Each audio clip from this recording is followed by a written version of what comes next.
یہ گیدڑ جو دم دما کے باہر بھاگا تھا.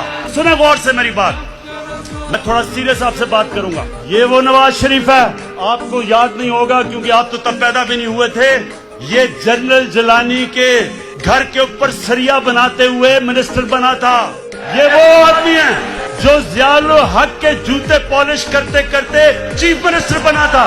یہ وہ آدمی ہے جس نے جنرل درانی ISI کے جب چیف تھے, پیپلز پارٹی کے خلاف جب الیکشن ہوئی تو میران بینک سے اس نے کروڑوں روپیہ لیا تھا الیکشن لڑنے کے لیے. DG ISI کی سپریم کورٹ کو رپورٹ تھی. لیکن اس ملک کی بدقسمتی یہ کہ ہمارے ملک کی عدالتوں نے اس کی مدد کی ہمیشہ.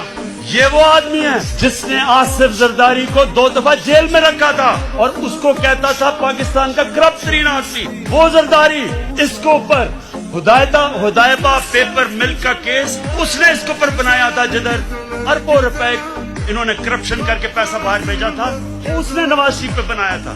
یہ وہ نواز شریف ہے اور زرداری. ان دونوں کے اوپر ایک کتاب نکلی تھی, اس کا نام تھا کیپٹلزم's Achilles heel. ریمنڈ بیکر نے کتاب لکھی تھی.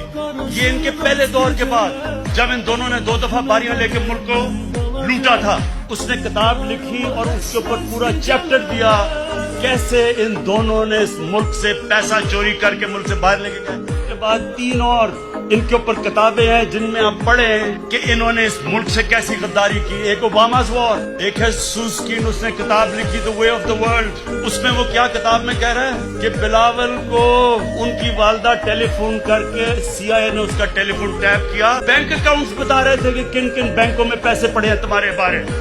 جو باہر, اب ذرا غور سے سنیں میری بات, کیونکہ میں نے باہر ایک کیس لڑا ہوا ہے, ہر جانے کا کیس باہر لڑا ہوا ہے یہ بوتھم کے خلاف اور جیتا تھا کیس. وہاں سنیں وہاں کیا ہوتا ہے, وہاں جب آپ کوئی کتاب لکھتے ہیں, 4 کتابیں میں نے باہر پبلش کروائی ہیں, ایک لفظ اس کتاب میں آپ لکھ نہیں سکتے. وکیل بیٹھتا ہے اور دیکھتا ہے کہ کیا آپ ثابت کر سکتے ہیں یہ چیزیں, نہیں تو آپ کوئی کتاب نہیں باہر لکھ سکتے کیونکہ اتنے سخت قانون ہے وہاں.